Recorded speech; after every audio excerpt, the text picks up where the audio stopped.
Boa noite a todos aqui presentes. Eu sou a Daniela Soares, eu sou gestora acadêmica da Instituição de Ensino Médico, a Promed, Instituto de Apoio e Promoção do Ensino Médico do Estado de Minas Gerais. A nossa instituição, através de uma pesquisa realizada pela Universidade Federal de Minas Gerais, ela foi considerada uma instituição de excelência no ensino médico. Nós temos uma gestão acadêmica com mais de 17 anos de experiência no ensino médico. A nossa missão, ela é contribuir de forma efetiva, ética e profissional para o sucesso da comunidade médica. Oferecemos a educação médica continuada em diversas especialidades no Brasil e no exterior. Sejam todos muito bem-vindos ao sétimo curso Covid-19, atualização, mitos, verdades, vacinas e protocolos, como eu trato. Esse momento ele foi preparado com muito cuidado pelos nossos convidados, Dr. André Soares, a doutora Flávia Carvalho, professor doutor Cristiano Rabelo, e essa noite também nós teremos a presença ilustre do doutor Carlos Isaia Filho, presidente do CREMERS. A dinâmica do evento vai ser da seguinte forma: nós vamos abrir com o doutor Carlos Isaia Filho, ele vai falar, do panorama geral do Covid, dos avanços e da importância das constantes atualizações para a área médica. Em seguida, o doutor André vai abordar o cenário atual do Covid-19, as melhores práticas, tratamentos e protocolos no hospital que ele atua. A doutora Flávia Carvalho, ela vai compartilhar a sua experiência, explanando a prática clínica e os cuidados Covid-19, evolução, tratamento e as complicações pulmonares.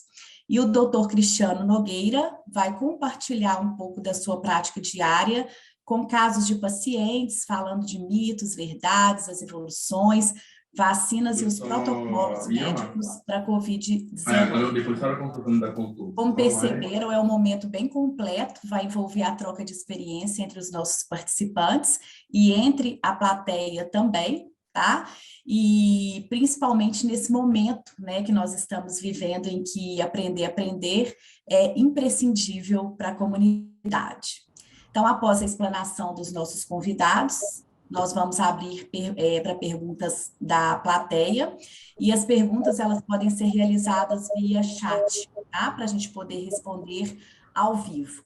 No ato das inscrições, nós já recebemos algumas perguntas aqui, e fiquem abertos em encaminhar novas também. Então, eu apresentarei nesse instante o mini currículo dos nossos participantes.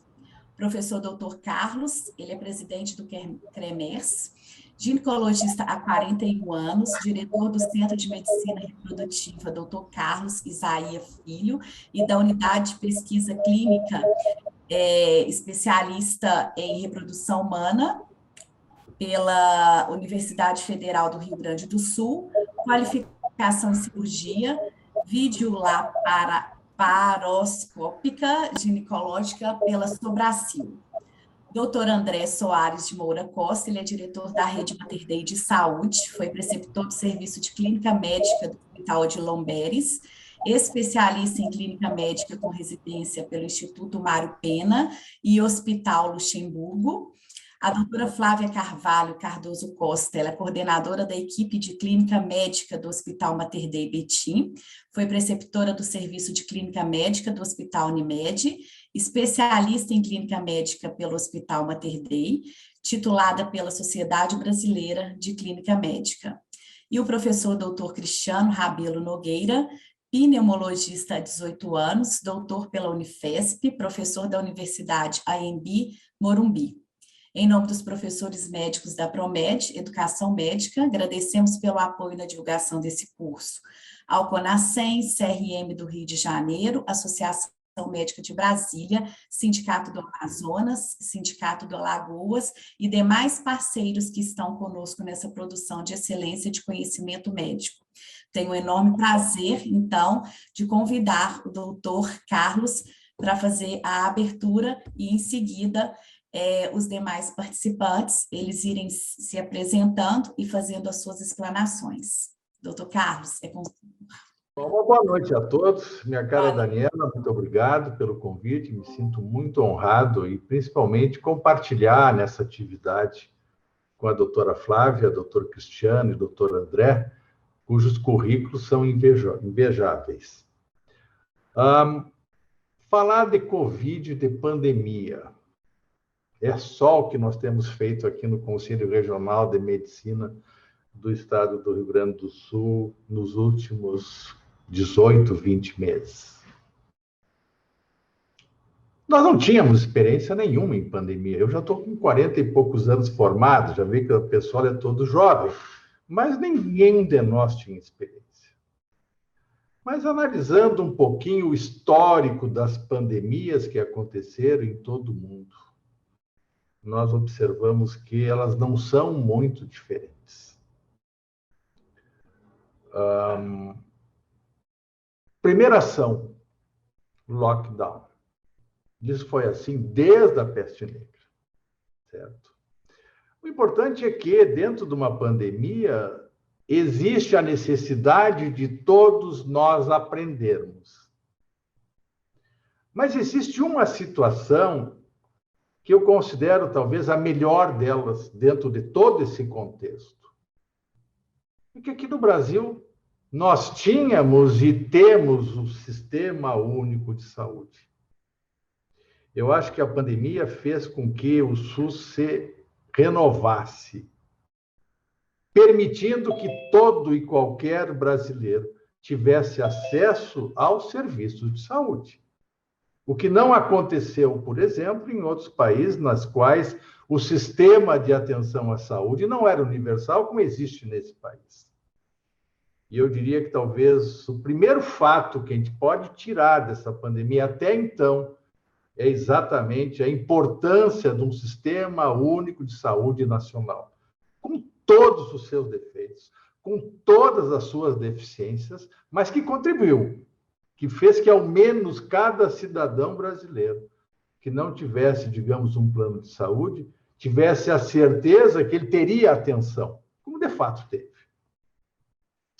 O segundo aspecto que eu gostaria de salientar é a grande capacidade técnica dos nossos profissionais de saúde. Nós começamos em cima de uma situação que nós não conhecíamos, que não sabíamos como diagnosticar, que nós não sabíamos tampouco como levar, como tratar os casos graves, e que nós também não sabíamos como prevenir.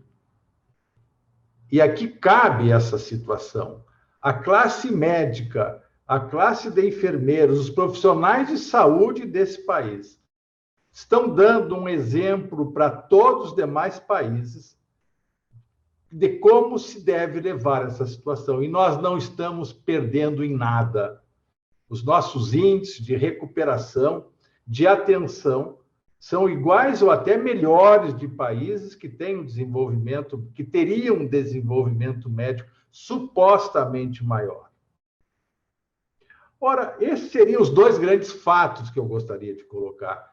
Não esquecendo, assim, que toda a classe médica procurou salvar vidas. Cada um da sua forma, ou da forma em que houve um entendimento de qual a melhor forma de agir. Mas o objetivo era um só: dar atenção e salvar vidas, ou tentar minimizar um sofrimento em cima dessa pandemia. Ora, dentro desta situação, aí vem um dado extremamente nefasto, que foi a chamada politização da pandemia. Que isso praticamente nos atingiu. Fez com que muitos profissionais tomassem rumos diferentes, condutas diferentes, mas cada um deles tentando alicerçar na melhor forma de conduzir. E a politização, então, trouxe uma certa divisão entre os profissionais. Mas que o objetivo era o mesmo. Eu quero tratar, eu quero salvar, eu quero dar melhor atenção. Ora, junto à questão da politização, aí vem um outro enfoque, que é hoje o que perdura até hoje. As chamadas manifestações em redes sociais, que praticamente foi colocado muita informação, informações que não se poderia dizer que eram totalmente fidedignas, que eram totalmente alicerçadas, porque nós não tínhamos ainda alicerces teóricos, práticos, e já com a certeza que teria sido avaliado por outras comunidades médicas, pelos pares, e que se pudesse, de fato, comprovar que aquilo funcionava ou não funcionava. Isso ocorre até hoje. A pandemia não deu tempo para que se pudesse fazer pesquisa clínica de novos medicamentos, de novas condutas e assim por diante. Mas nós fomos aprendendo. Fizemos experimentação em seres humanos? Sim, fizemos. Mas eram seres humanos que estavam condenados em situações gravíssimas e que nós, médicos, sim, teríamos que fazer algo. Se agimos certos ou não agimos tão certos assim. A intenção foi essa. E com isso se houve um aprendizado, tanto é que no decorrer da pandemia, o que se observou? Há umas taxas de mortalidade cada vez menores, certo? Umas taxas de cura maiores, que foram motivadas por todo esse contexto. Mas as redes sociais castigam. Isso é um problema que nós estamos tendo e que teremos, sim, no futuro, certo? Aqui no Conselho, por exemplo, nós tivemos que abrir um capítulo dentro da nossa homepage que chamava-se Fake News, em que nos mandavam a notícia e nós tínhamos a obrigação de, trabalhando com um grupo altamente técnico, de ver se aquela informação de fato procedia ou não e que a gente pudesse informar. Isso também está sendo feito em vários locais. Buscando o quê? Buscando segurança. Hoje, infelizmente, uma pessoa que é capaz de colocar alguma notícia e imediatamente já ter uma resposta de gente que estão concordando e que estão discordando. E isso gera, a nível de população, uma insegurança muito grande. Não querendo me estender e respeitando o tempo que me foi determinado, o que a gente vê daqui para frente? Ora, a questão da medicina digital, certo? É uma questão que nos preocupa, certo? E nós teremos muitos avanços aí para frente. Parece que as grandes firmas que trabalham com plataformas estão cada vez mais voltados à questão da saúde. A questão da inteligência artificial, certo? Isso nos dá uma preocupação bastante grande. O interesse dos provedores da informática no fornecimento de novas plataformas. Isso vai nos auxiliar? Isso vai trazer uma medicina melhor? De fato, com todos essa parafernália eletrônica que está vindo, nós vamos, de fato, melhorar a medicina? Será que o trabalho médico vai ser compensado com isso? A questão da telemedicina é outra questão que preocupa muito. A teleconsulta, a teleorientação, a teletroca de experiência entre os profissionais. Hoje, vocês sabem, vários planos de saúde já têm suas plataformas de telemedicina, certo? Terão que fazer principalmente teleconsultas. O Conselho Federal de Medicina está extremamente preocupado com isso. Nós estamos trabalhando muito essa questão no sentido de fazer uma nova portaria para fazer esse regramento, mas é uma questão que nós vamos ter pela frente.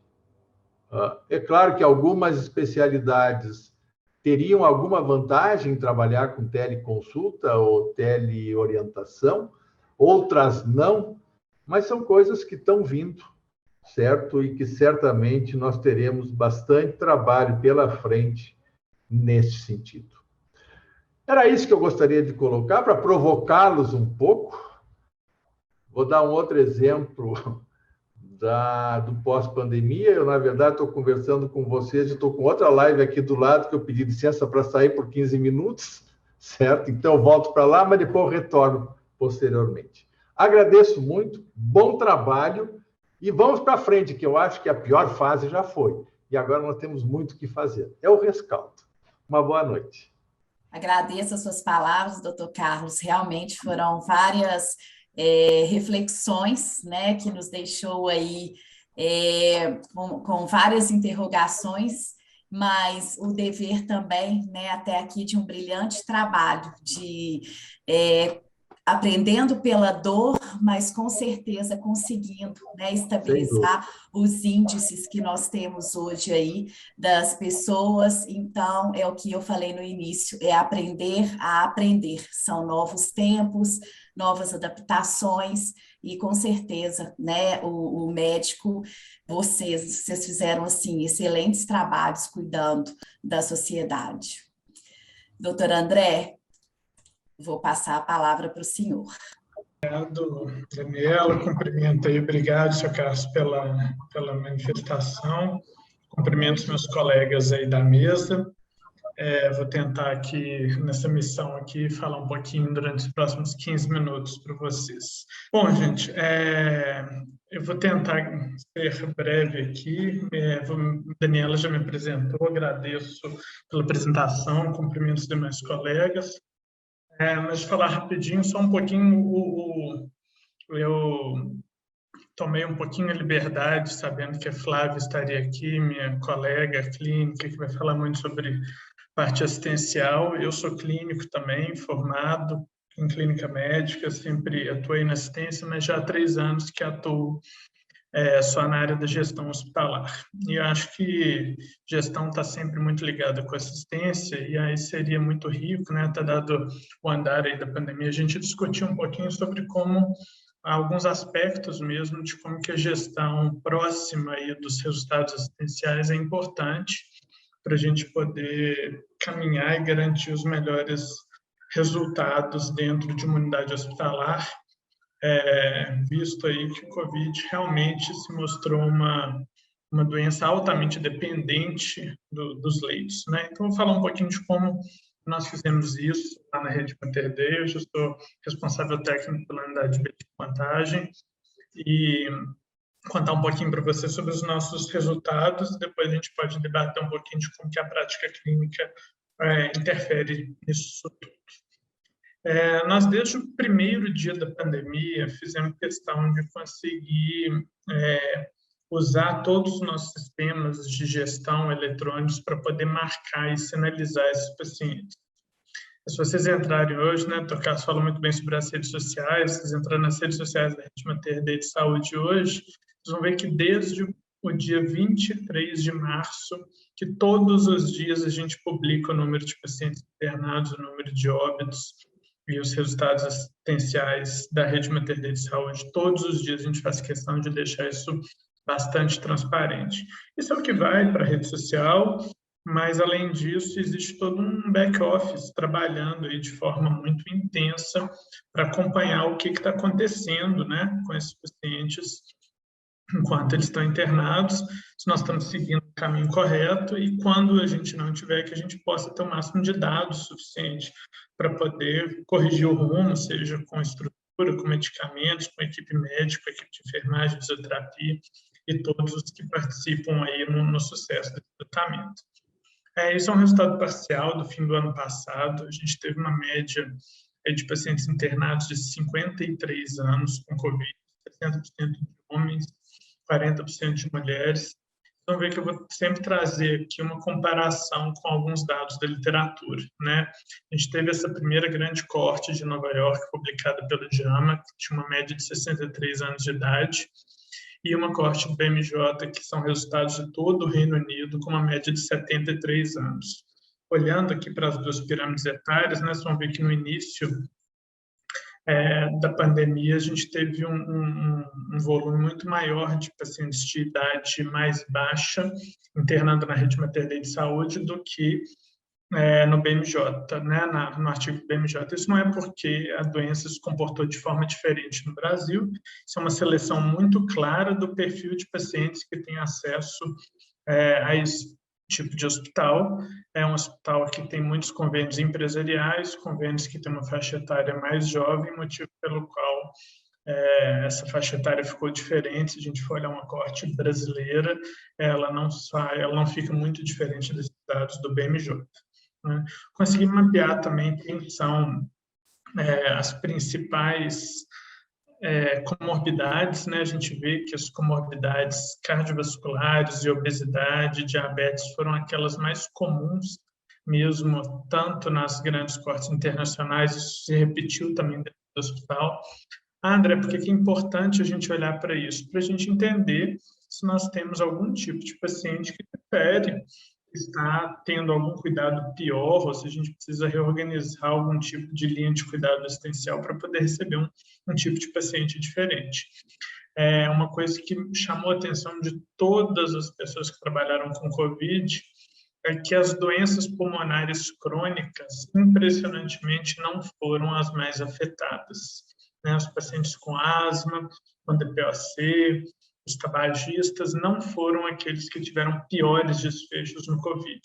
Impressionantemente, né, a obesidade, as comorbidades cardiovasculares foram muito piores em termos de risco de morte para os pacientes com COVID do que as doenças pulmonares, o que era de se esperar pelo racional. Né? Daí, mais uma vez, quão importante é a existência de eventos científicos, a gente acreditar nas evidências que a gente lê, ao invés de simplesmente seguir um racional fisiopatológico, a gente poderia tomar uma grande rasteira aí na hora de identificar quem que se deu pior no COVID. Né? Esses dados também são da rede Mater Dei de Saúde, como é que era o perfil do paciente admitido na porta do pronto-socorro. Você vê que o paciente que chega no pronto-socorro, na maioria das vezes, ele não está febril. A gente teve uma amostra menos febril do que os demais, isso até corrobora aí algo que tem sido tratado até com uma certo tom irônico, que são as decisões das pessoas se sentirem mais seguras medindo a temperatura na porta. A gente sabe que isso é completamente ineficaz, um absurdo que não deveria estar fazendo em quase lugar nenhum, mas algumas entidades regulatórias ainda mandam a gente fazer. Isso não é bom para discriminar os pacientes. Os pacientes chegaram com uma saturação média de 93, e média de 93 é baixo, que significa que metade dos pacientes estava abaixo de 93, né? Então realmente uma doença que trouxe uma saturação muito baixa. Não é uma doença que altera de forma importante nem frequência cardíaca, nem pressão arterial. Então, isso chama muita atenção. São pacientes muito hipoxêmicos, mas, ao mesmo tempo, bem, a gente não vê aqueles pacientes super taquicárdicos e em falência respiratória imediata, como a gente vê com outras doenças respiratórias. Isso é uma análise que nós fizemos dos nossos dados, acho que é importante a gente mostrar, né? 46% dos pacientes chegaram já no hospital em uso de oxigênio suplementar, 3% só chegaram entubados, então, assim, que já vinham de algum serviço pré-hospitalar já mais graves, 10%, quase 10% em uso de máscara facial e 88% usando oxigênio em catéter logo na chegada. E aí, fazendo uma análise univariada com os dados da rede, né, nós vimos que de todos os sinais vitais, frequência cardíaca, frequência respiratória, o único sinal vital que foi preditor de mortalidade foi a saturação menor do que 90%. Isso se confirma em outros estudos, mas nós conseguimos confirmar isso na nossa amostra. A nossa média foi de 93%, mas quem chegava saturando menos do que 90% tinha uma chance quase 5 vezes maior, aí um odds rate de 4,9 de morrer durante a internação hospitalar. Nos ajudou a ver que um paciente que chega hipoxêmico, ele precisa de ser reavaliado muito rápido, mesmo que ele não vá para o CTI, a gente não tinha necessariamente leito de CTI para todo mundo. Fizemos uma análise também dos exames laboratoriais logo à admissão, né? Como é que é o perfil de exame laboratorial dos pacientes na hora que eles chegam. E foi muito interessante ver que eles não diferiam muito das grandes coortes internacionais. E o único exame laboratorial preditor de morte foi a linfopenia. Né? A linfopenia aparece em algumas outras viroses. Curioso que algumas se apresentam com linfocitose, mas os linfócitos são comumente alterados. E no COVID, a linfopenia se consolidou realmente como um marcador isolado, um preditor isolado de óbito. Se vocês forem olhar, dímero também mas a força de associação do linfócito é inclusive maior do que a do dímero. Se a gente for olhar, o dímero virou o exame mais pedido para os pacientes com COVID, e o linfócito, que é um exame extremamente mais barato, vem dentro do hemograma, não era tão valorizado. Um dado que a gente divulgou constantemente para as nossas equipes, para a gente ficar atento e conseguir segregar esse paciente um pouco melhor dentro do hospital. Então, olhando aí para inúmeros dados, os únicos dois que tiveram associação significativa com óbito foi a hipoxemia e a linfopenia. Um dado também extremamente relevante da gente falar, é bom a gente falar dos dados, quando os dados são negativos, eles também nos ajudam a tomar decisão, né? A gente vê aí como é que a distribuição de alteração radiológica dos pacientes na admissão entre os pacientes que fizeram tomografia, a gente vê que 65% dos pacientes tinham sinais típicos de COVID. Cerca de 1/3 deles tinham 25% do pulmão tomado, metade tinha até 50% e só 10% tinham mais de 50%. Mas o percentual de acometimento pulmonar na tomografia não foi um preditor de gravidade na nossa amostra. Isso se confirma em outros cohortes também maiores do que a amostra que a Rede Mater Dei tem. Isso é interessante falar, que é lógico que isso nos ajuda a tomar uma decisão de internar, de iniciar um corticoide, mas o tamanho do achado radiológico na tomografia isoladamente não é um dado de maior gravidade, tanto que muitas vezes a gente liberava pacientes para casa, mesmo com o pulmão acometido, se os critérios clínicos laboratoriais estivessem bons. Uma outra análise bacana que fizemos, que acho que vale compartilhar, é que muito se disse que os sistemas tradicionais de avaliação de deterioração clínica não seriam bons para avaliar os pacientes com COVID. Não sei se todos conhecem, mas o sistema de NIOS-2 é um sistema que agrega várias variáveis de sinais vitais do paciente para poder colocar essas variáveis numa escala aí que ela vai de 0, ela até passa de 17. Então, a gente dá pontos de 0 a 3 para frequência cardíaca, frequência respiratória, para tentar chegar num achado, num número único. E, assim como já foi mostrado com pacientes não COVID, quanto maior o valor de NIOS, maior a probabilidade de óbito, sendo que os NIOS de 17, né, já tinham aí quase 70% de risco de óbito numa internação, e os pacientes com NIOS até 9 tinham menos de 20% de probabilidade de óbito. Uma curva aí que deu um P significativo e consolidou o uso dessa ferramenta que já é utilizada em todas as unidades da Rede Mater Dei de Saúde para decidir se esse paciente vai ser reavaliado, com qual a frequência de reavaliação, se ele precisa de um enfermeiro, se ele precisa de um médico, se ele precisa de um tipo de resposta rápida. Isso continua sendo usado nos pacientes COVID. Aqui um pouquinho dos nossos resultados finais, chegando aqui com 11 minutos.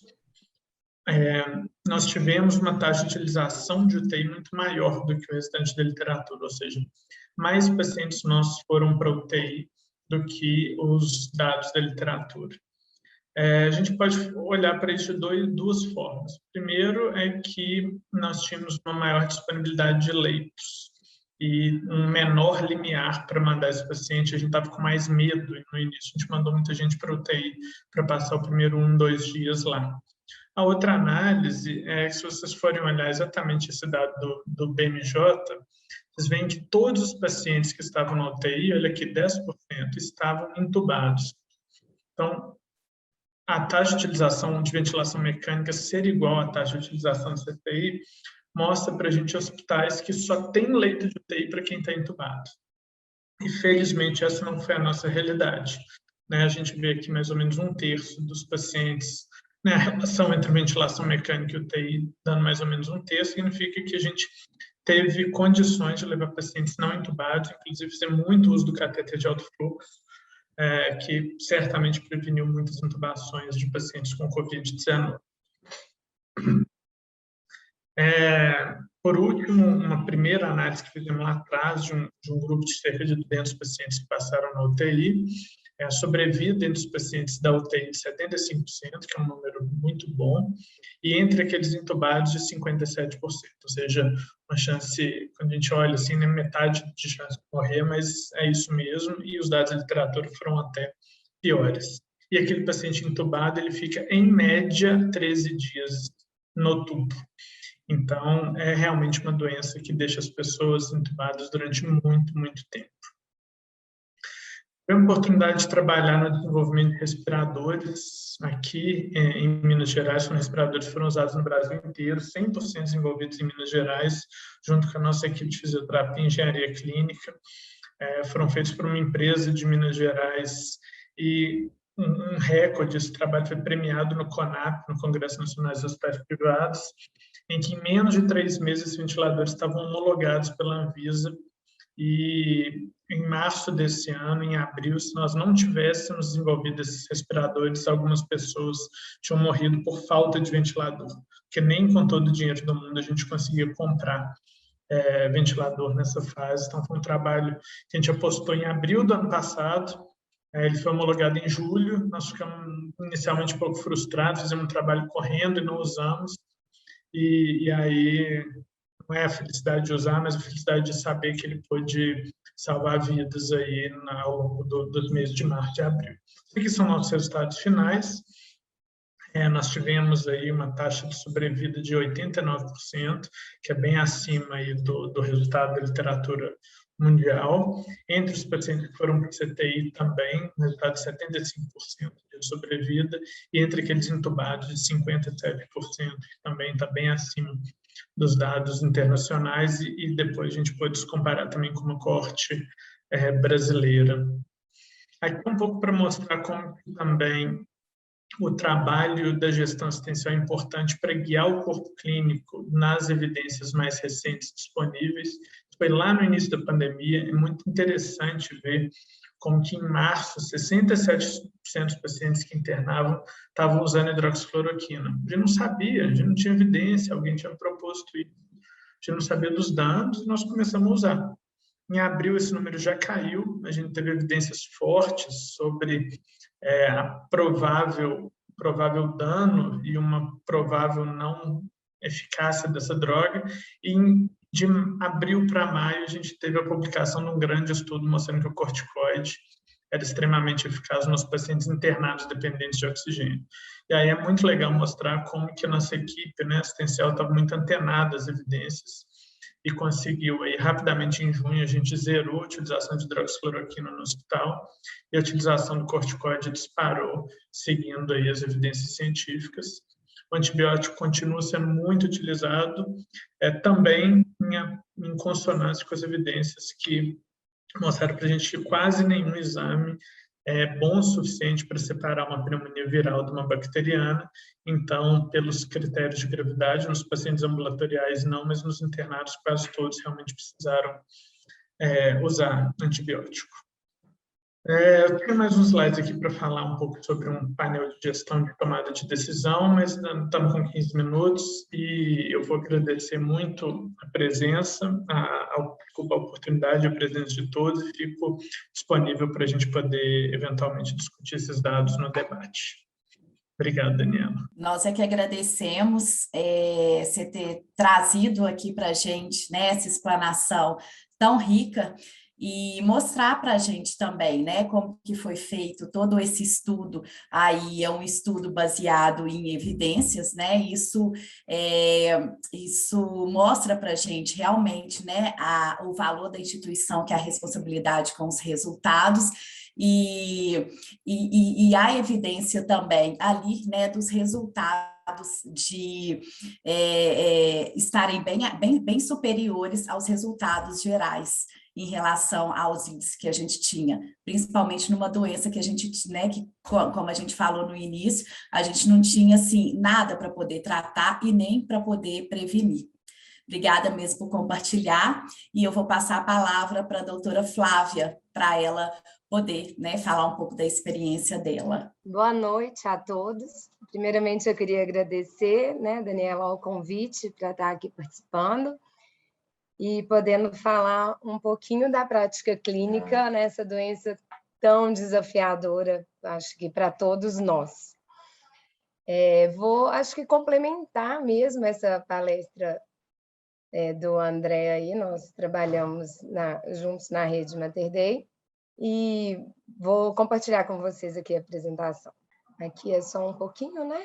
A Daniela já me apresentou, eu sou clínica da rede Mater Dei, atuei desde o primeiro dia junto com a nossa equipe lá na linha de frente, com os pacientes internados, e, na verdade, com uma visão geral do paciente, porque atuei em alguns momentos em pronto-socorro, no ambulatório e, principalmente, na enfermaria, na internação, onde eu vou focar mais a palestra. Bom, aqui só uma introdução. A COVID-19 é uma infecção respiratória aguda, caracterizada pela replicação do vírus, né, o SARS-CoV-2, em órgãos e tecidos vulneráveis, como pulmão, coração, rim, trato gastrointestinal e vasos sanguíneos, pela resposta imune associada à inflamação sistêmica local em grau variado, pela ativação endotelial marcada por fenômenos tromboembólicos. Então, é uma doença assim, multifatorial. Vou falar agora um pouco sobre a forma leve. Essa doença ela se mostrou em 4 formas. A forma leve, uma forma moderada a grave e a forma crítica. Vou falar inicialmente da leve, focar mais na moderada a grave, e na crítica não vou entrar tanto, que são os pacientes de CTI, onde eu não atuo de forma efetiva. Bom, na forma leve da infecção, representa a maior parte dos pacientes. Ela se caracteriza por uma síndrome gripal, com sintomas gripais, né? Febre, dor no corpo, muitas vezes paciente prostrado, dor de garganta, cefaleia, mas não apresenta hipoxemia, nenhum sintoma respiratório mais grave. A maioria dos pacientes que vão ao pronto-socorro e o maior desafio que enfrentamos. Como o Dr. Carlos bem falou, nós enfrentamos, eu falo por mim, mas eu acho que todos, a primeira pandemia.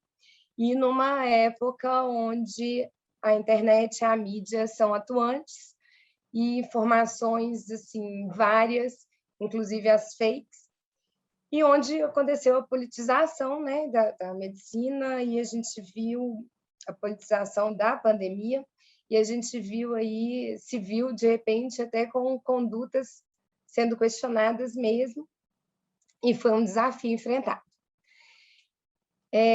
Os casos leves de infecção, infelizmente, a gente ainda não tem um medicamento, um tratamento eficaz. E os pacientes vêm ao PS em busca disso. A gente, como médico, queria também ter, né? Mas até o momento não temos. Para a forma leve, a grande parte dos pacientes saem com uma receita realmente de sintomáticos, que vão desde antitérmico, talvez um antitussígeno, e o que eu acho mais importante, as orientações. Quais seriam, né, as orientações? De um acompanhamento clínico, se necessário, atentar o paciente para sinais de gravidade, porque muitas vezes a doença pode se iniciar como uma forma leve e evoluir.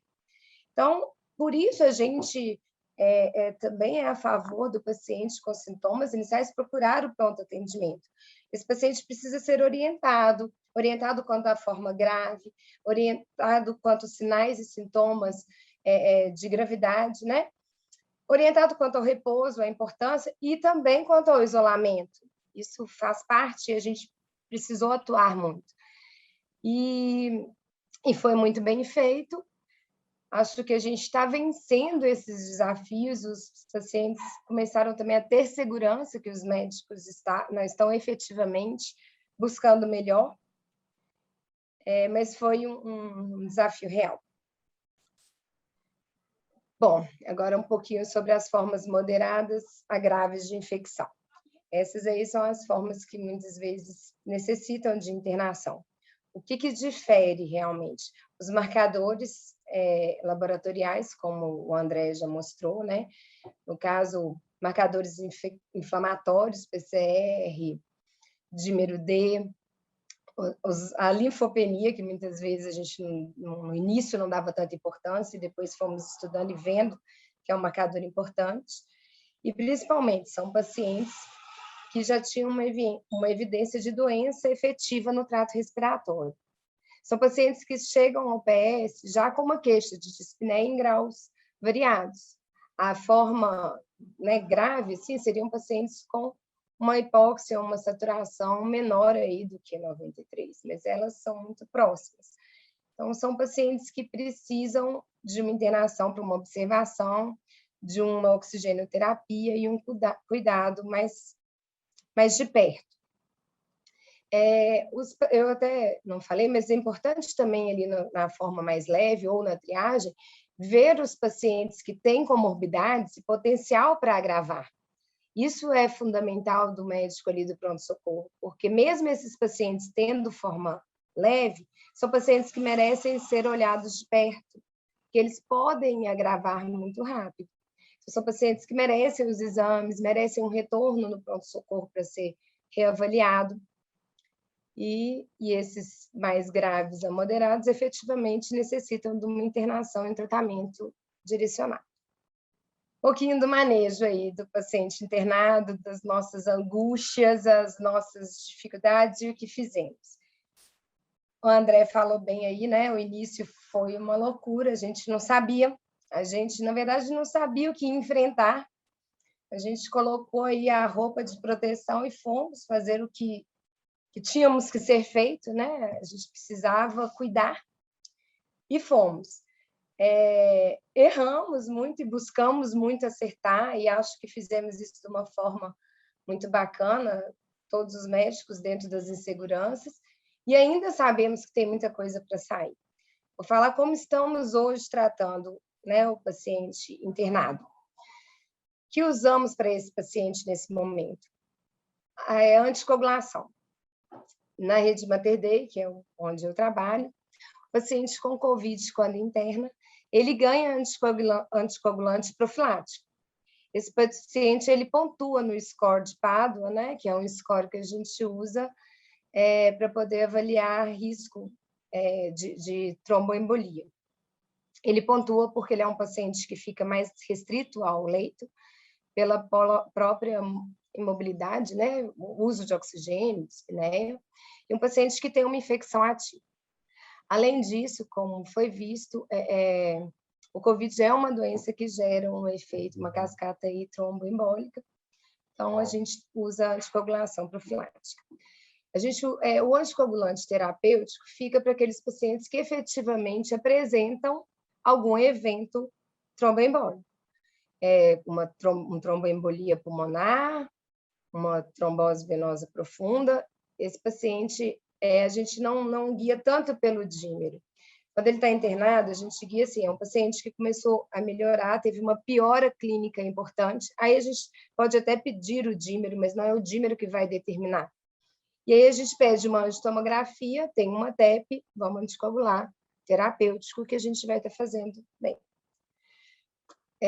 Na unidade do CTI, às vezes esses pacientes vão receber uma anticoagulação terapêutica por uma TEP presumida. Às vezes o paciente não tem condição clínica de fazer o exame, a gente tem uma suspeita forte, não tem condição clínica por instabilidade ou por função renal, não vamos arriscar nesse momento, e ele recebe, sim, anticoagulação terapêutica. A corticoterapia, né, que foi iniciada e mantém-se, e a gente acredita muita melhora aí do paciente a esse tratamento. Nós usamos a dexametasona 6 mg, A gente usa em paciente, qual que, né, a indicação? Paciente que necessita de oxigênio terapia. São pacientes que têm efetivamente uma hipoxemia. Usamos por 10 dias ou às vezes prorrogamos aí de acordo com a evolução do paciente, a necessidade mais prorrogar. Imunomoduladores, né, o tocilizumab, na rede Mater Dei foi usado em alguns casos, na unidade intensiva, como coadjuvante, a dexametasona. Não vou entrar muito nesse medicamento, como eu disse, é um manejo mais do paciente crítico. Antibiótico terapia. No início também foi um desafio, muito antibiótico, né, logo no início da doença. Depois vamos estudando e vendo. A gente usa antibiótico terapia, sim, quando suspeitamos de uma co-infecção bacteriana. Quando se suspeita, também isso, o paciente já está numa fase da doença em que estava para melhorar, não está melhorando, mantém uma febre, os marcadores infecciosos altos, e aí a gente faz até um exame de imagem, mas às vezes o acometimento, a imagem é tão importante do acometimento pelo COVID que a gente não consegue ver uma consolidação, a gente entra com o tratamento antibiótico. Na rede Mater Dei, a gente usa também muito a procalcitonina, muito para suspender, porque às vezes no pronto-socorro entra com antibiótico, né? Está lá naquele momento crítico, tem que entrar, e o médico do andar, a gente faz a procalcitonina, se a gente acha que o risco está baixo, o paciente está evoluindo ok, procalcitonina baixa, a gente tira mesmo esse antibiótico, para não fazer um uso excessivo. Oxigênio terapia, muito fundamental. No andar, na rede Mater Dei, usamos o catéter nasal e a máscara facial. Esses pacientes ficam, a gente olhando de pertinho, um cuidado efetivo aí com pacientes que estão na máscara, que são pacientes que já estão no limiar, né? E a gente toma todos os cuidados mesmo. Orientamos também esses pacientes a ficarem de prona, porque vimos a melhora desses pacientes na posição pronada. No CTI, é usado o catéter de alto fluxo, conseguimos tirar muito o paciente efetivamente do tubo usando o catéter de alto fluxo. A máscara facial, quando o paciente já não tolera, está dispneico, apesar da máscara ali a 10, 12 litros, não está adiantando, é indicação de CTI. E, claro, a atuação aí da fisio-respiratória, que nos ajuda o tempo todo com esses pacientes, né? Tanto para poder melhorar aí a condição de hipoventilação deles. Complicações, vou falar um pouquinho agora das complicações pós-Covid mais precoces. A síndrome de imobilidade do paciente crítico. Como o André bem falou, os pacientes críticos ficam muito tempo no tubo, eles chegam no andar, pacientes assim, desnutridos, traqueostomizados, com sonda alimentar, com riscos de infecções oportunistas, muito deles em diálise por falência renal, apresentam tromboembolia, já apresentaram na fase crítica ou vêm até apresentar, hipoventilação, descompensação de doenças de base. Então, são pacientes que a gente precisa muito da atuação multidisciplinar para poder conduzir esses casos. E é fantástico, eu sou apaixonada com essa parte aí, porque é maravilhoso ver a recuperação do paciente, é maravilhoso ver a equipe trabalhando, é maravilhoso ver a atuação da nefro, da fono, da físio, na reabilitação desses pacientes. E eu tenho assim, o privilégio de acompanhá-los também no ambulatório, que é meu próximo slide, que são nas complicações tardias. Mas é muito bom ver o paciente egressando e a gente vendo o sucesso, né, do tratamento. É claro que tem uns que não tanto, mas eu confesso que a gente teve mais sucessos assim nesses pacientes que saíram do CTI. As complicações tardias continuam sendo a sarcopenia. Pacientes precisam de um acompanhamento nutricional, precisam do acompanhamento clínico durante um tempo prolongado para ganhar massa muscular. A fibrose pulmonar, que é um desafio para todos nós.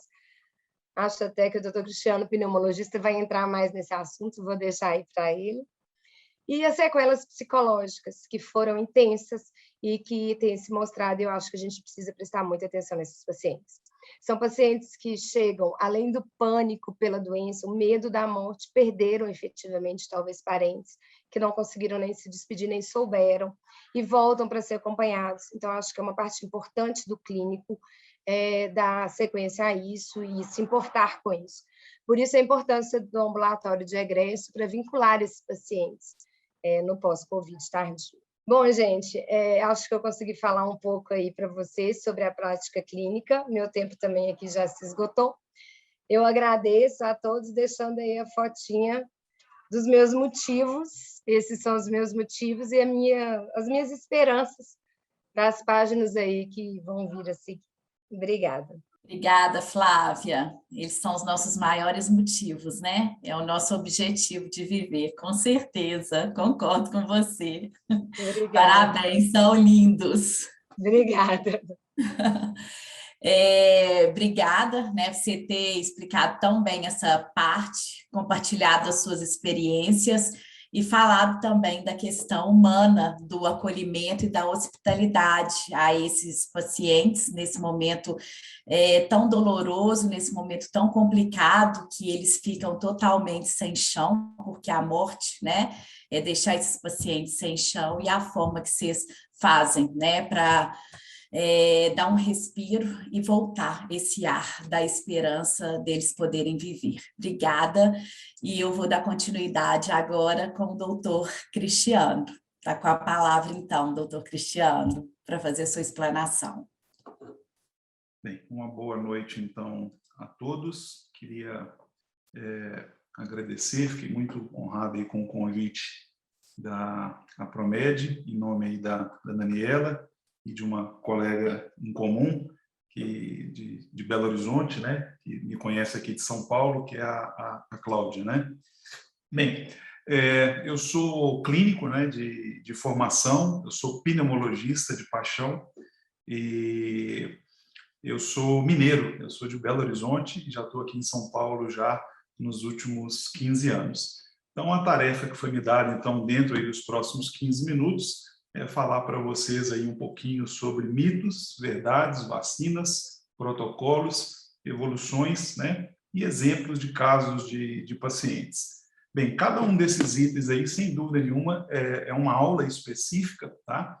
Então, eu vou procurar o mais breve possível pontuar para cada um de vocês, dar realmente aí os highlights, as coisas realmente importantes que a gente deve levar aí como home message, né? Então, em dezembro de 2019, como todos lembram, na cidade de Wuhan, começou então a ter-se um quadro de uma pneumonia, né, desconhecida, e essa pneumonia, então, ela começou por volta ali de dezembro, já em janeiro começou a formar verdadeiros clusters, né? Então, muitos casos muito semelhantes nessa mesma região.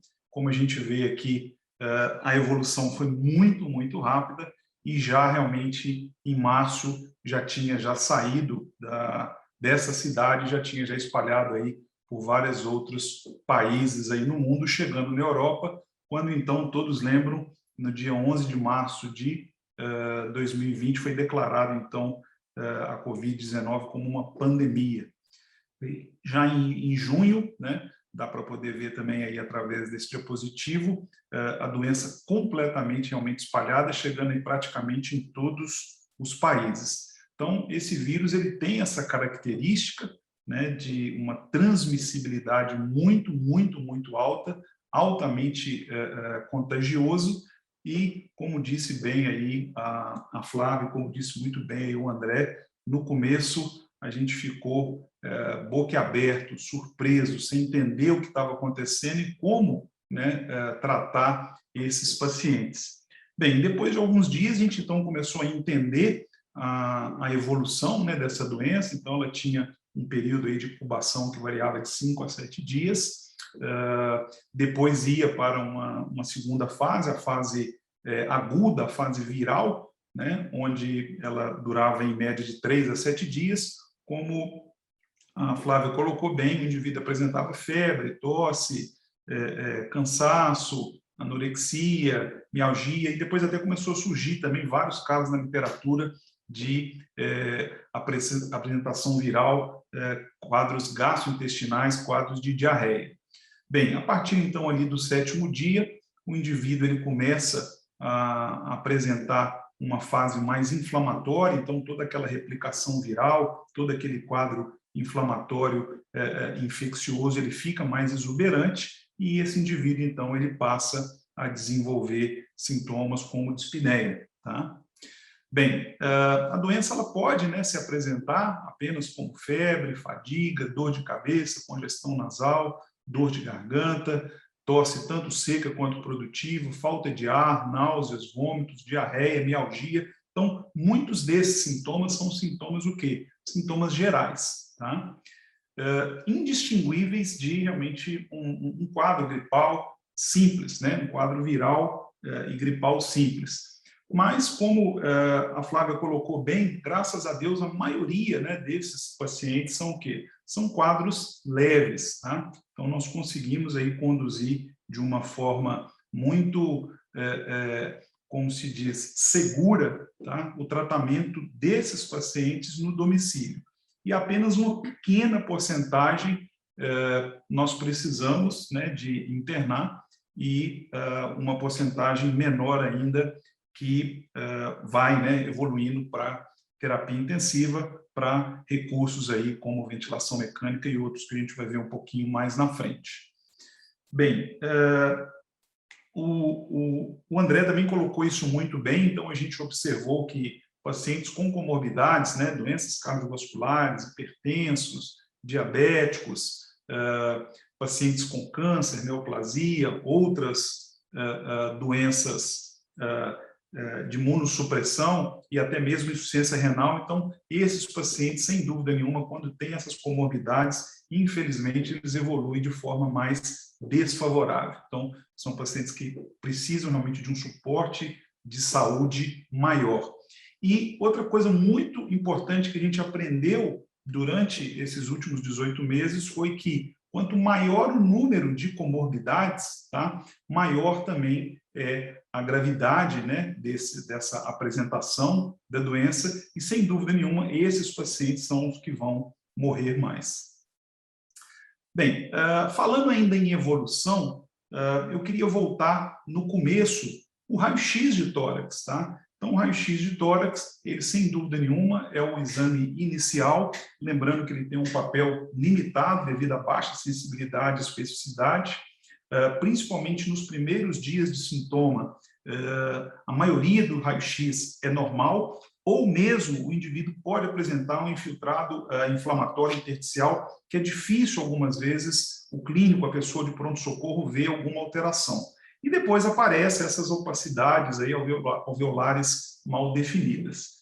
E nunca se fez tanta tomografia nos últimos tempos, né? Então, a tomografia, sem dúvida nenhuma, ela tem uma maior sensibilidade para realmente não só o diagnóstico, quanto, né, a avaliação clínica radiológica do COVID, mas a gente tem que tomar cuidado porque, além de ser um exame caro, não está disponível em todo local. Então, a gente deve procurar reservar aí a tomografia para casos realmente específicos e lembrar que, muitas vezes, as alterações que nós encontramos na tomografia, elas não são somente específicas do COVID-19. Então, tem outros agentes virais, rinovírus, adenovírus,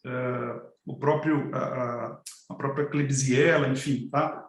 Então, aqui só retornando aqui para vocês poderem ver os slides, né? Como aí a pandemia, então, ela começou de forma realmente muito, muito rápida, né? Muito célere. Aqui a declaração, né, da Organização Mundial de Saúde, e já realmente em junho de 2020, completamente aí espalhada aí por quase, né, todos os países do mundo. Então, aqui, como eu disse para vocês, existe então a fase inicial, né, a incubação aí de 5 a 7 dias, e depois o indivíduo desenvolve, então, uma fase de multiplicação viral, onde ele apresenta aí sintomas gerais, febre, tosse, cansaço, anorexia, e depois ele vai, então, para a fase mais inflamatória, como a Flávia colocou muito bem, pode, então, desenvolver os sintomas respiratórios, né? Bem, inicialmente, né, como os sintomas gerais, febre, cansaço, arrepios, dor de cabeça, congestão nasal, eles são indistinguíveis, né, de um quadro viral comum, tá? E a maioria desses pacientes, então, se comportam de forma muito leve, podendo aí ser tratados, podendo ser conduzidos aí um tratamento ambulatorial, e apenas aí uma pequena parte são necessários aí hospital, e uma parte ainda menor ainda precisam de leitos de terapia intensiva. Como colocou muito bem, né, o André, a presença de comorbidades, sem dúvida nenhuma, isso faz com que os indivíduos apresentam formas mais graves da doença, e quanto maior esse número de comorbidades, tá, maior é a chance de morte, maior é a chance de desenvolver esses quadros mais graves. Bem, como eu disse, o raio-x de forma inicial, então, ele é bastante limitado, baixa sensibilidade, especificidade. Os primeiros dias, muitas vezes, o raio-x ele é normal, e depois aparecem, né, alterações intersticiais que muitas vezes são difíceis de interpretar num pronto-socorro, num hospital realmente aí lotado, e aparece posteriormente essas opacidades alveolares mal definidas. Já a tomografia, ela entra, né, como um aliado muito interessante devido à sua maior sensibilidade e especificidade no diagnóstico dessas lesões intersticiais, e tomar um pouco de cuidado, porque tá? É um exame que, nos últimos tempos, né, tem sido pedido com uma frequência nunca vista antes, né? E, sem dúvida nenhuma, nem todos os pacientes necessitam de realizar a tomografia, lembrando aí que, dependendo, né, da quilovoltagem, um exame de tomografia corresponde a 400, 500 raio-x, né? Então, tomar um pouquinho realmente de cuidado, deixar realmente esse exame para casos realmente bem selecionados. E lembrando que as alterações tomográficas, elas não são só específicas do COVID, elas podem também ser confundidas, né, com outros agentes virais e até mesmo aí com outros agentes bacterianos, né? Bem, com relação aos principais achados tomográficos, nós temos a opacidade em vidro fosco, a pavimentação em mosaico, a consolidação alveolar e a ectasia bronca como os principais, os achados mais comuns.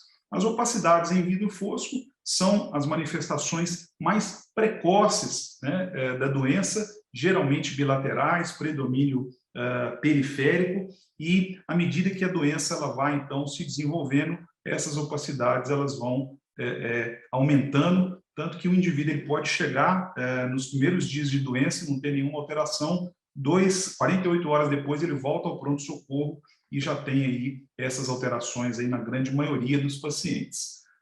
Um outro achado, né, dentro aí falando ainda de evolução radiológica, são a presença de consolidações que elas indicam, né, uma fase um pouquinho mais avançada da doença, são principalmente encontradas em pacientes adultos aí de 40 a 60 anos, né, um pouco mais, e elas podem realmente denotar, né, tanto um quadro inflamatório quanto realmente um quadro infeccioso. Então, é importante aí o clínico ele ter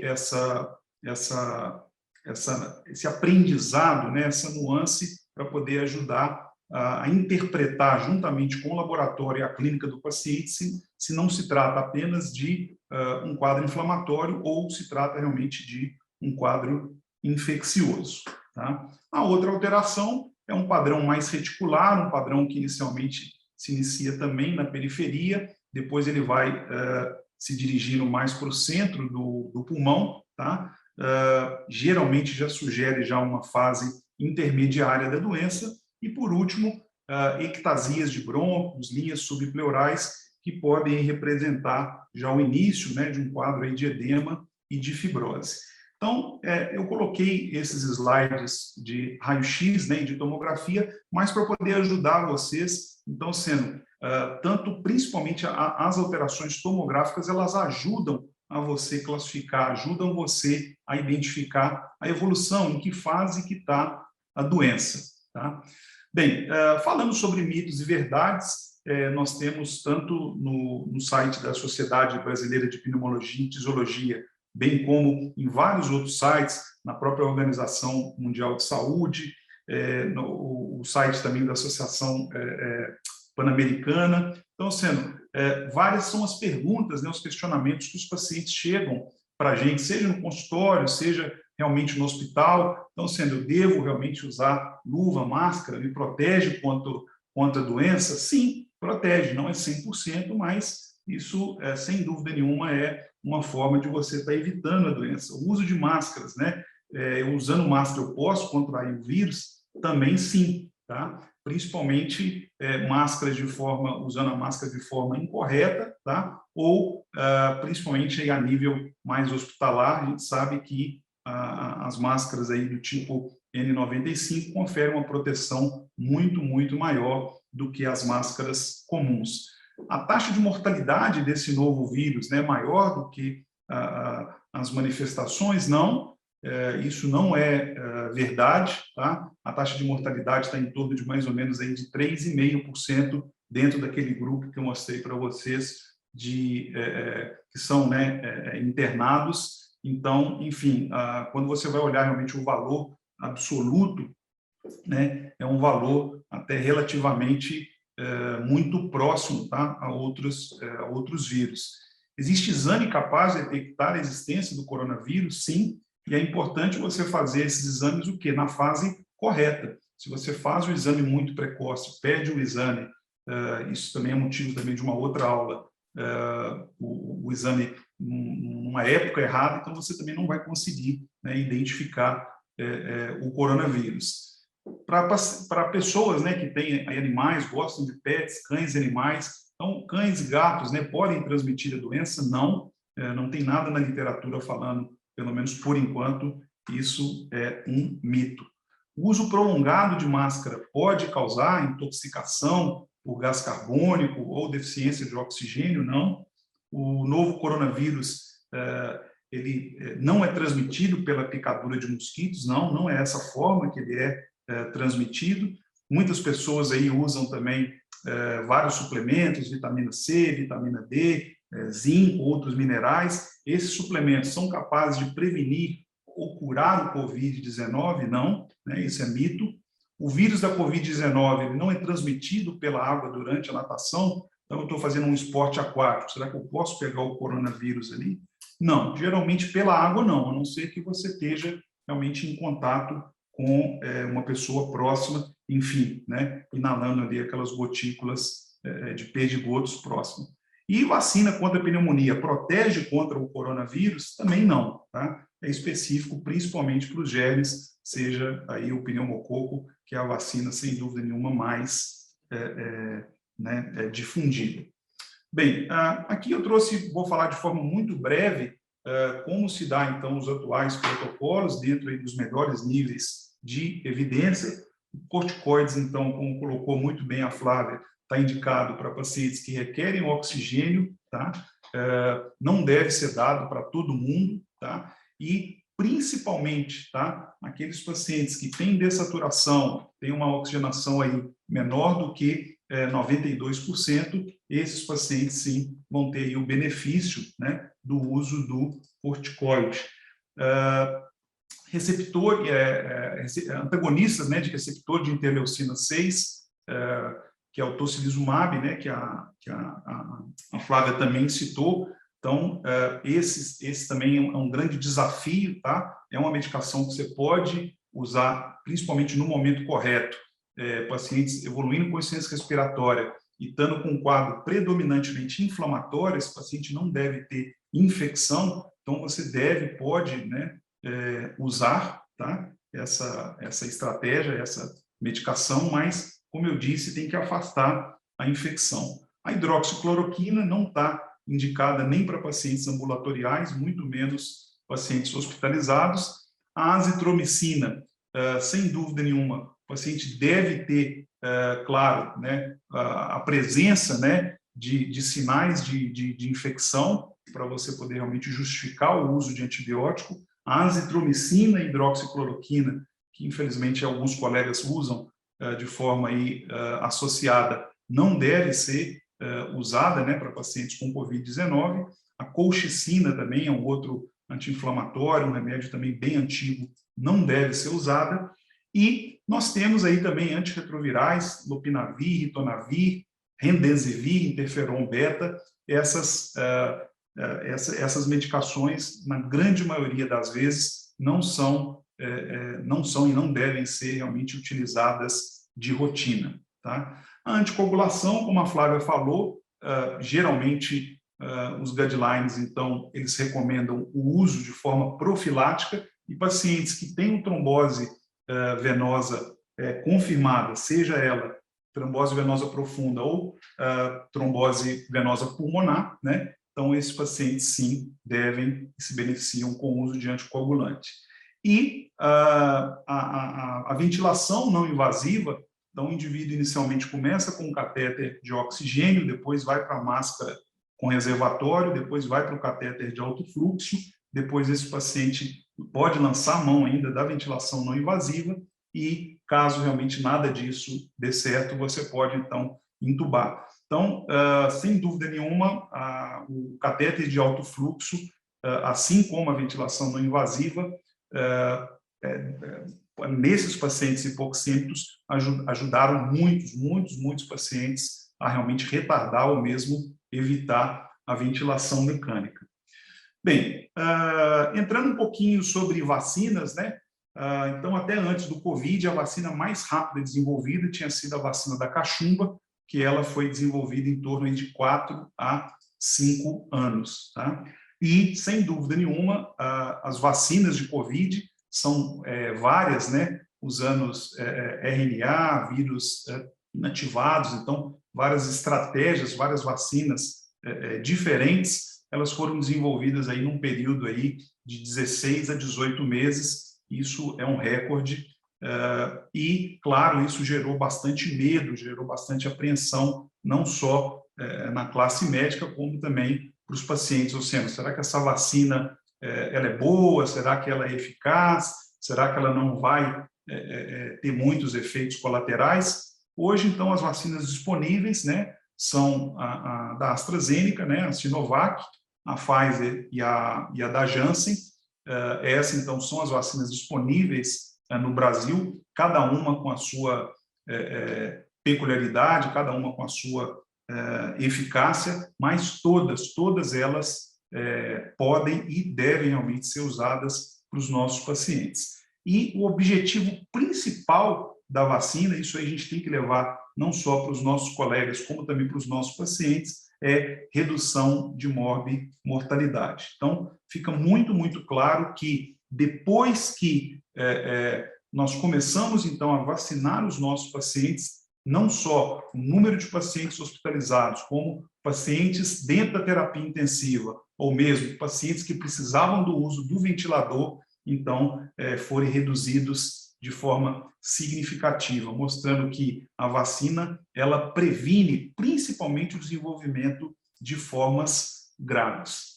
Bem, e por último, para poder não estender, isso aqui é a foto real de um amigo, né? Eu não considero mais um paciente, um amigo de 54 anos, ele desenvolveu um acometimento pulmonar por volta de 75% do pulmão, uma internação prolongada, 128 dias, 93 delas em UTI, e esse paciente foi chamado à equipe de cuidados paliativos para poder conversar com a família e falar, olha, do ponto de vista médico, não há mais nada para poder fazer por esse paciente. E eu acompanhei esse caso, graças a Deus, de perto. Eu entrei no meio do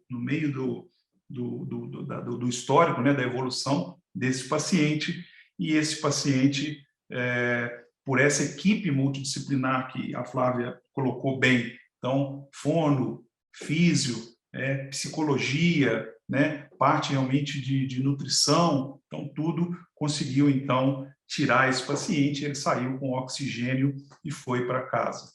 Mas só que mais do que isso, tá? 2 meses depois, esse paciente, então, ele retorna às suas atividades de vida normal, um paciente que tinha sido desenganado pelos médicos, tá? Tinha sido desenganado pelos médicos, e hoje ele faz acompanhamento ambulatorial comigo. Essa é a função pulmonar dele de janeiro de 2021, tá? Lembrando que ele teve o COVID em junho, tá? Junho para julho de 2020, ele tinha um distúrbio ventilatório restritivo moderado e, por incrível que pareça, já a prova de função pulmonar dele de junho desse ano, mostrando aí uma recuperação, mostrando aí para a gente que a gente não deve desistir dos nossos pacientes, tá? Então, queria agradecer e me coloco aí à disposição para poder tirar aí dúvidas. Muito obrigada pela explanação, Cristiano. Você trouxe aqui para a gente, aguçou várias curiosidades, muitas perguntas, né? E você tocou em vários pontos aqui que as pessoas, né, que os médicos aqui, eles querem realmente discutir mais. A gente tem algumas perguntas aqui, né? E eu vou...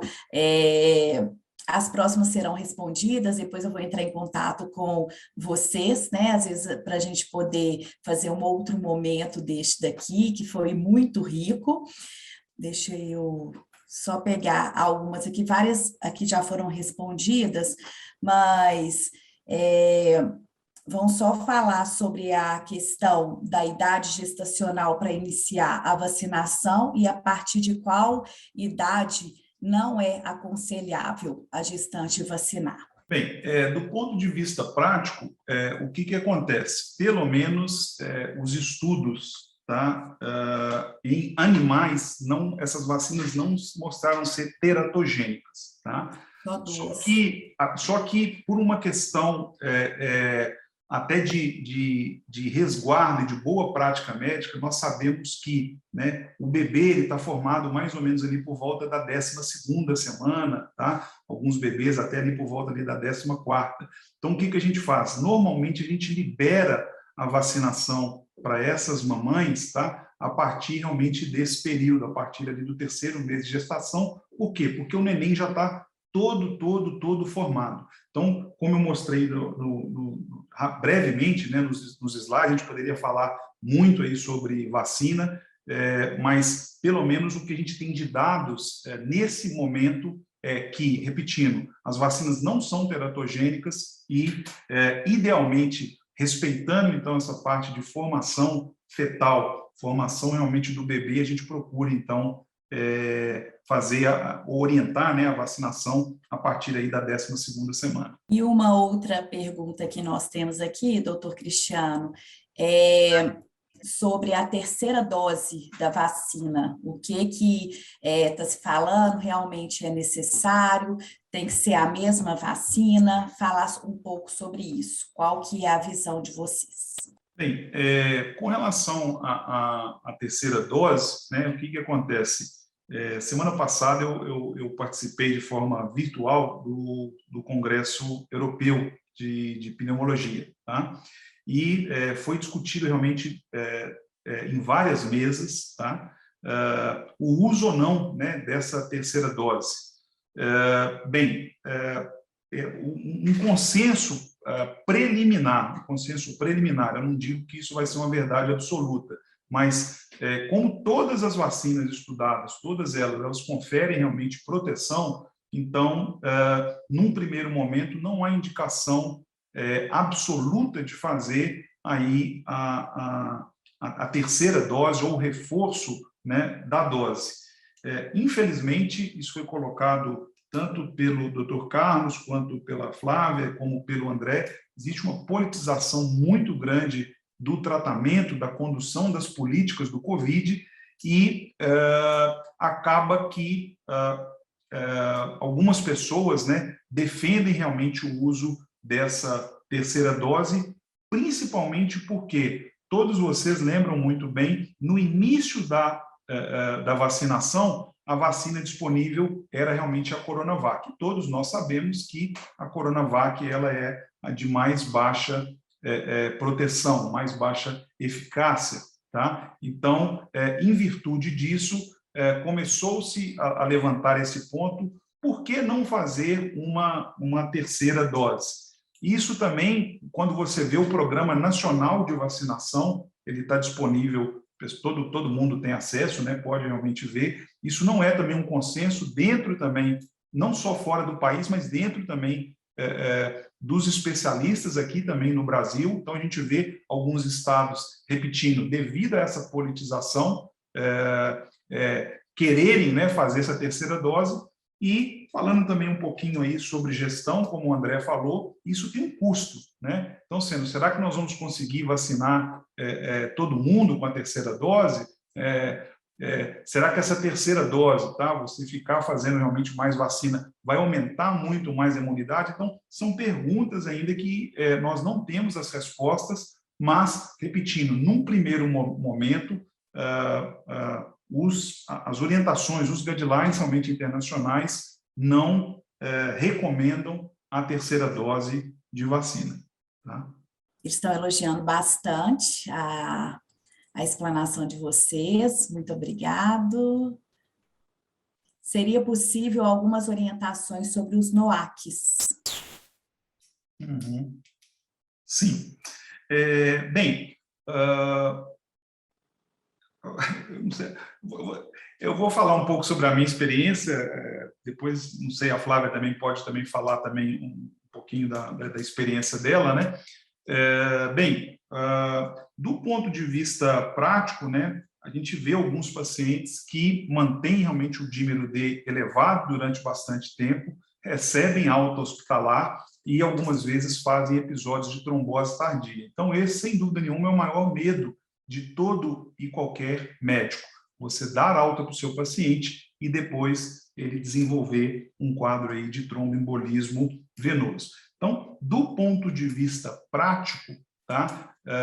O que a gente tem visto, por enquanto, ainda off-label, isso não tem, digamos, nenhuma recomendação realmente específica, mas se o paciente ele tem, né, diversas comorbidades, é um paciente que vai ficar realmente mais acamado, com necessidade de uma reabilitação mais prolongada, se esse paciente já tem histórico, já tem antecedente de tromboembolismo venoso, então, normalmente, aí a gente faz o uso aí dos NOACs durante aí um período aí de 3 semanas após a alta hospitalar. Tá? O que a gente tem que tomar um pouquinho de cuidado é que essa doença é uma doença nova, é uma doença que a gente tem aprendido muito, né, nos últimos meses, e por isso é necessário cursos como esse. Para quê? Para a gente poder estar atualizando, trocar experiências e juntos nós aprendemos para poder levar a melhor medicina para o nosso paciente, né? Então, o que acontece?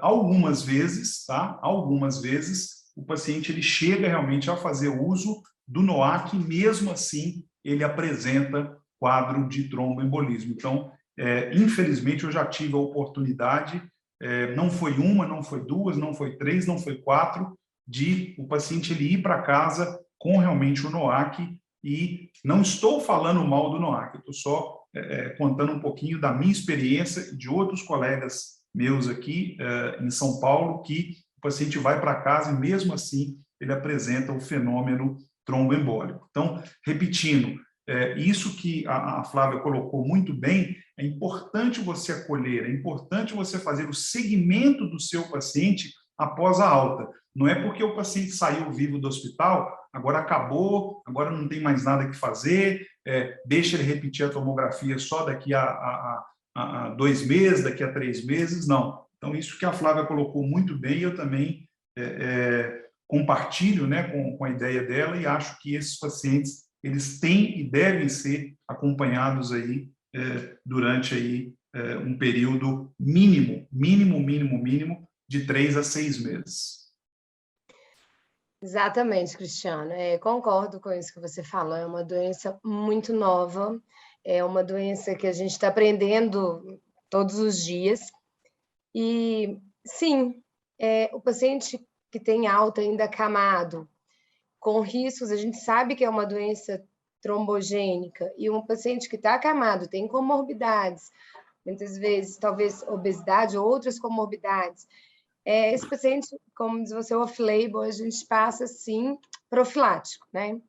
Um NOAC, um xarelto profilático ou outros qualquer aí. Agora, não são para todos os pacientes.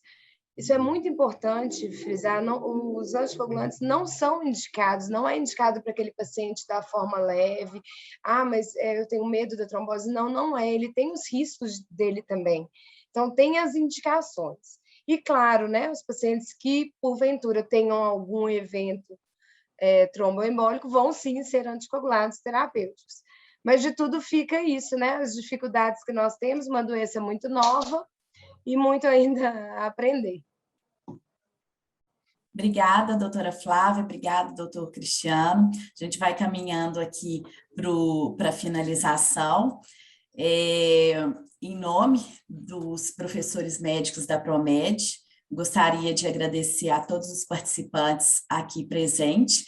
Gostaria de agradecer também à nossa equipe técnica, aos nossos funcionários, que com grande cuidado, eles sempre olham cada detalhe para que esse evento ele seja sempre reflexivo e traga grandes contribuições para todos vocês.